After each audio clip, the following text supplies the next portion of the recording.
Caucasian and from Africans to see the effect of complication of OSA in Indian population. So most of the things which I am going to present is still not published. I believe that this will be published in next few months to 1 year. So we have very few studies which have been done scientifically soundly and which showed the prevalence of OSA in Indian population. So till that time we have enough and concrete data which has been done nicely. We cannot say whether the OSA is there in Indian population or not. When I started my residency, we were told that OSA is not very common in Indian scenarios. It is not a disease which is seen in Indian population. It is seen in only patients who have a BMI of more than 35 and all those things. So of late, as I have worked in this field of sleep medicine, I have learned that OSA is not a disease of only Caucasian. It is not a disease of only obese people. So the available literature, the main two studies which have been done was from Mumbai and from Delhi, and in these studies the prevalence was around 10 to 20%, and these studies were done in hospital in very few of the patients in whom these patients were selected. So it was a prevalence estimation study which was done in from around 600 individuals. Only 300 patients underwent sleep studies. And then the second study from Mumbai, the sleep study was done in their home, and it was a level 3 studies. So as you can see, we have very few studies which can show that we can say that OSA is this much amount of patients in India suffer from OSA. So that's why we started with the BLESS study. It was conceptualized in 2015. We wrote to ICMR. We got the grant in 2018, and we started this project in 2019. Unfortunately, because of COVID, we were able to wrap it up only this early part of this year. So we started this study because very few sound epidemiological studies were there from India, and none of these studies performed level 1 polysomnography in all the individuals. And various studies have shown that stop bang and Berlin questionnaire do not work in our in population of Chinese dysentery. So this study was sponsored by ICMR. Was done over a period of 4 years in my center. We have a 4-bedded sleep lab. It was established in 2015. We do around 1,000 polysomnography last year, and do more than 800 polysomnography in last 7 years. We are doing more than 800 polysomnographies. We do manual scoring and manual titration, all of these, and it is one of the largest center in India. So the main issue with why this study was conducted was because this group from Switzerland, they did a level 2 polysomnography. The individuals did polysomnography at their home with a sample size of 2,000 individuals with a median age of 57 and BMI of 25.6. Please stay focused on these values because these are very important. These individuals were elderly and had a higher BMI as compared to the general population of Indian scenario. Even then, they found that moderate to severe OSA, that is more than 15, was in 23% women and around 50% men. And we take the criteria cutoff of AHI more than 5, this rate was around 80%. So if we take a cutoff of AHI more than 5, more than 80% of Caucasian population is suffering from OSA. So that means OSA is there everywhere. So that doesn't mean that OSA should be called OSA if someone has AHI more than 5. So nowadays the work is on to redefine the definition of OSA. This is the second study which was done from African group from Benin, a small country in the left part of Africa. They did a level 3 polysomnography in 1,800 individuals, and they found, because it was a level 3 study, the prevalence of moderate to severe OSA was 11%. It was significantly less because they did not use EEG, and that's why the prevalence was significantly lower as compared to what they found in the Switzerland study. So we did the same kind of study, and the aim was to approximate the prevalence of OSA in Indian population, to determine the diagnostic accuracy of various screening tools like stop bang, Berlin, Epworth, and NOSAS in Indian population, and to make an indigenous screening tool for OSA for Indian people. So we want to make a questionnaire which is for Indian population, by Indian physicians, and work for Indian population. So the approximate sample size or target sample size was 1,050. After randomization, we asked 1,780 individuals to undergo level 1 polysomnography in our hospital. 1,000, when we achieved the sample of 1,050, we stopped our study, only those individuals who slept for more than 4 hours we took in the study. The final analysis of 957 individuals who underwent level 1 polysomnography, we took the analysis of these patients. So 51% were male, age was 40 years and BMI was 23.5, and almost matched that of Indian population, the general Indian population. It was not in obese individuals, it was not in older population, it was our idea was to match that of Indian population, the age and BMI. The moderate to severe OSI was seen in 30.6 individuals when we take a cutoff of AHI more than 15. When we take a cutoff of AHI more than 5, it was present in more than 75% individuals. That means OSI is there in all of us. So this AHI, when we take a cutoff of AHI more than 15, it was around 291 out of 957 with disease male. Obviously, it was more common in males, but there was no difference in rural or urban population. That means it is there in rural population as well as urban population. The BMI was obviously higher, neck was higher, waist was higher. These we all know. This is mild from 5 to 15, 15 to 30, more than 30. And men and women, there is not much of difference as far as AHI correlates are concerned. If we take mild plus moderate plus severe, more than 75% of Indian population is having OSA. But that is not the true definition of OSA, mind you. The cutoff of AHI for OSA is around 17 for Indian population. So this is a plot which we defined from age group. We try to find out the AHI as far as the age increases, the AHI increases. So it is a normal pathophysiology. OSA is a normal pathological disease. When we increase, as we age, the AHI increases. Then what we did, we tried to divide into 4 groups. We took the quarter 4 of our 950 individuals, the AHI cutoff of more than 17. Quartile 1 was less than 5, quartile 2 was 5 to 10, quarter 3 was around 10 to 17. So cutoff of quartile 4 was 17. This is important as I will proceed further. So we tried to find out the association with hypertension, diabetes and metabolic syndrome with various models. We adjusted for age, gender, smoking, alcohol, BMI, and we tried to find the model 3, please focus on model 3, which is with age, gender, smoking, alcohol adjustment along with BMI.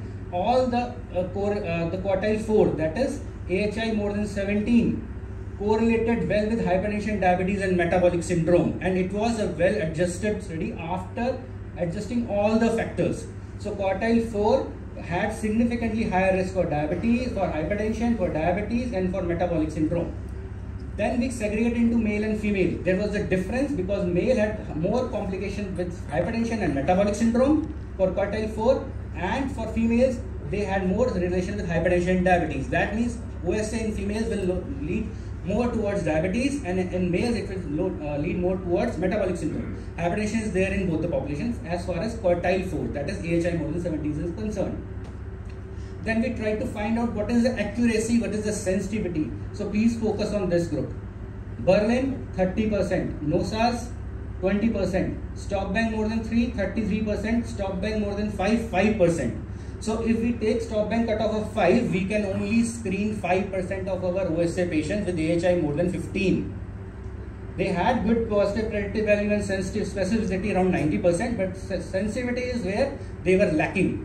They had very poor sensitivity. So if we are using these questionnaire, we are not even touching the tip of the iceberg.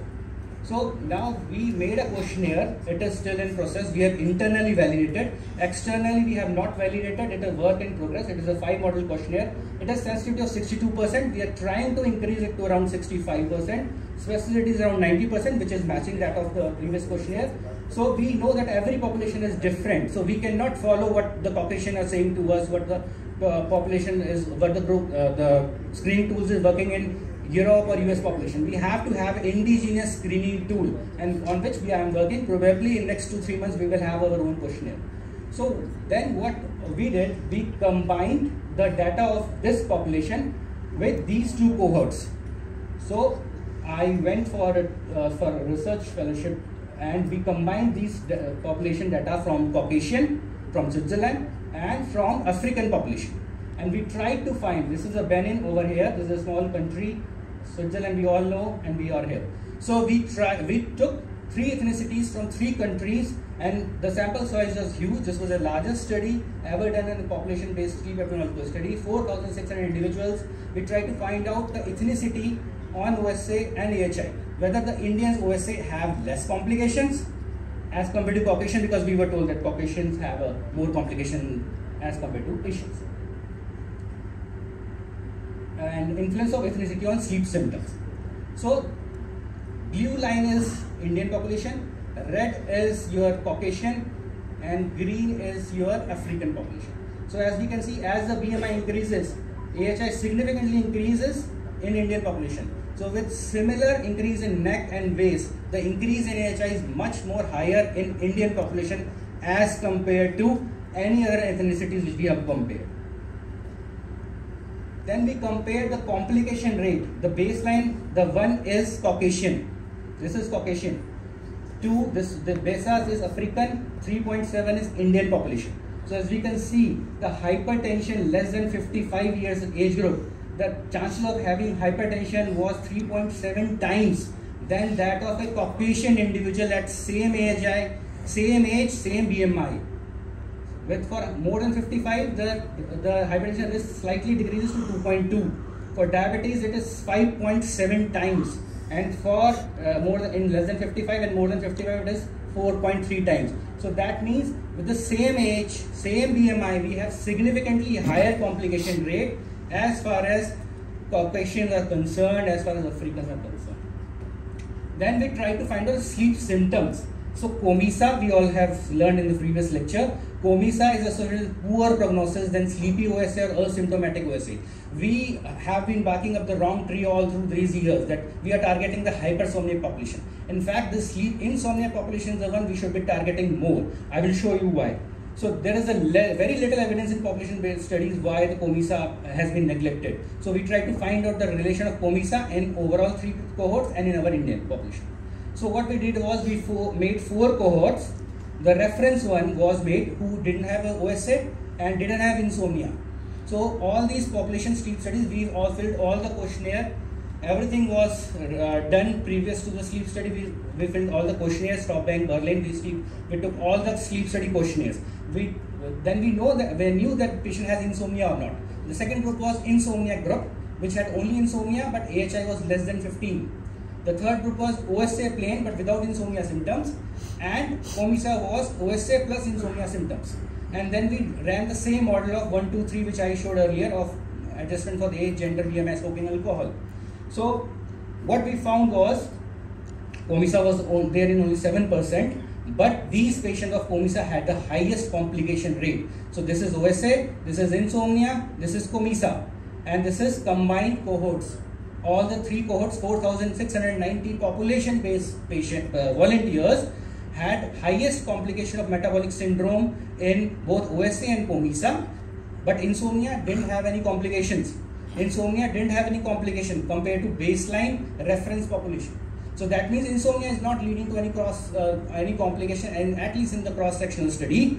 But it is leading to the COMISA is leading to diabetes, which is as good as OSA, but see where it is leading to more hypertension as compared to OSA only. So COMISA patients have more chances of developing hypertension, and COMISA have similar diabetes and metabolic rate as compared to OSA, which are sleepy or asymptomatic.